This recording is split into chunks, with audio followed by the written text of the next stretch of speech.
بسم اللہ الرحمن الرحیم۔ السلام علیکم ورحمۃ اللہ وبرکاتہ۔ کثرت احتلام کا علاج۔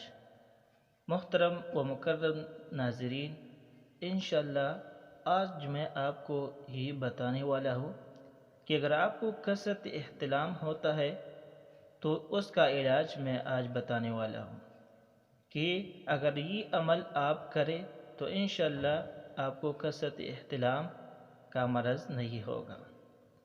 بستر پر جاتے وقت سورۃ طارق جو عامہ یعنی 30واں پارہ میں ہے پڑھ لی جائے تو کبھی کثرت احتلام کا مرض نہیں ہوگا، اور اگر پہلے سے یہ مرض ہو تو بالکل ختم ہو جائے گا۔ بہت زیادہ مجرب ہے یہ عمل۔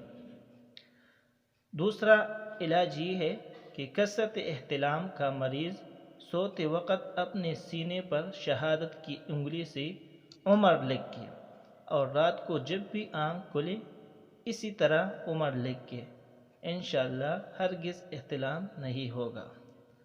تو محترم و مکرم ناظرین، یہ تھی ایک چھوٹی سی ویڈیو جس میں آپ کو کثرت احتلام کا علاج بتایا گیا ہے، تو اس پر آپ عمل کرتے رہیں، انشاءاللہ کبھی بھی آپ کو احتلام نہیں ہوگا۔